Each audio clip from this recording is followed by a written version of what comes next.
Good morning, everyone. Welcome back to my channel. For those of you that are new here, my name is Christina. So it is Saturday, December 3rd, and I decided that it was the perfect weather and the perfect day to take that little tiny side table that Ron had fixed a few weeks ago, put some screws in, and he put some filler in and sanded it down. And I decided today was the day to put the stain on it. The ornaments I wanted to make, I decided that I'm going to save that to tomorrow or Monday. So the table it is. I have my paint shirt on and I am about to go out to the office and get the cardboard to put down on the island. And I'm going to bring you all along. So let's get started. All right, so we're going to start with putting the cardboard down on the island to protect the stainless steel. Now, the reason why I like to work on this island when I'm doing these types of projects is because all I have to do is take some scouring pads and come back and I can clean anything off this stainless steel that might get on it. It's got a nice patina on it, but if I need be, I can buff out any spots where stain or spray paint, overspray spray paint, or glue has gotten on. But just to kind of keep things a little bit clean, I do put down a base. Usually I have some paper or cardboard, and this one's been used a few times for various projects, and so I think it's the perfect size for the table. Next, I'm going to go grab the table and see if it's going to fit.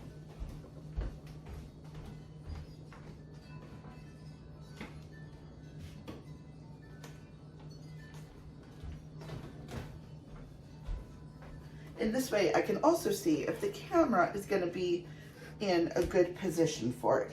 Okay, it fits on the cardboard just fine. I think this is going to be the perfect height, and camera seems to be good focus, so I can talk to you while I'm doing this. I'm going to get some hot water in my tea, get my supplies out, and I'll be right back.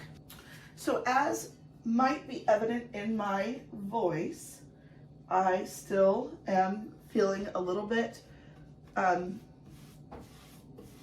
congested.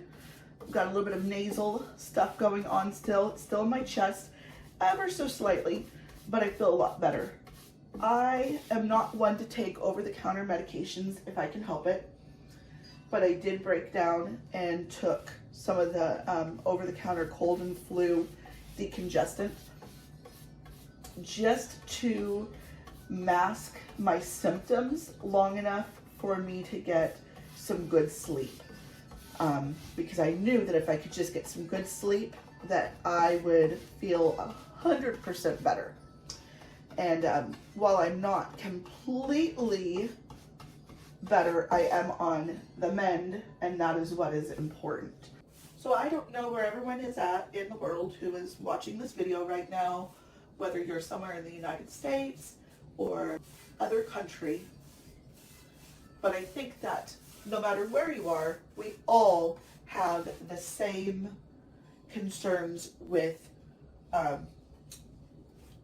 the availability of food and, retail items that we use on a regular basis. The availability of doctors and nurses and school teachers, and even just business owners keeping their businesses open.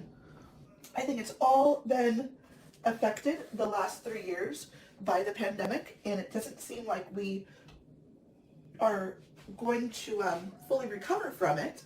It's going to be a new normal, and so as part of that new normal, we have to create a new normal for ourselves. And for our household, that's not that far off from what we were already doing. So I know that if I turn on the news or YouTube, or I'm on Facebook or TikTok, and I'm seeing all kinds of scare videos or news articles about the shortages that we are facing. And yes, there's some fear to it, absolutely. And we should take this seriously, because if certain things went down, like our electrical grid, or transportation for getting food to us, or suddenly there was a huge drought and farms could not produce the things that we eat, any of that could absolutely affect the way that we live, the way that we take care of our families, the way our health goes. So I think that having basic understanding of health and food and nutrition and the ability to create those on your own without having to depend on another entity is important. So any of you that have watched my videos or have followed me on social media for a while, you know that we're not necessarily call ourselves preppers, but we like to be prepared. I guess this is just my long-winded way of saying be responsible for yourself. Learn a new skill. Build up a food pantry. Make a friend who's a farmer. You know, take a course in first aid. Buy a solar panel. Create a water catchment system. You know, join a garden club in your area if you don't have the space to have your own garden. Start building up a collection of seeds. And contrary to what is on the packet, they don't have to be used within that year time or by that date. It is a suggested date,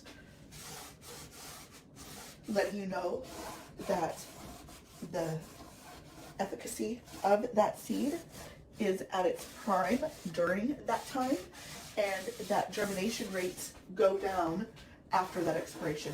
But because I think that it's going to get worse before it gets better, or as I was saying before, this may just be our new normal, and I just think it's important for everyone to be able to take care of themselves and not be fully dependent on other agencies. There's so much self-satisfaction in knowing that you know, can take care of you and your family if you have to during a crisis. Thank you all for following along today as I talk about food security and the current state of the grid and how I prepare our household in case of a disaster, and also to watch me finally get this table finished. I hope that you are having a wonderful Saturday wherever you are in the world, and we'll talk to you next time.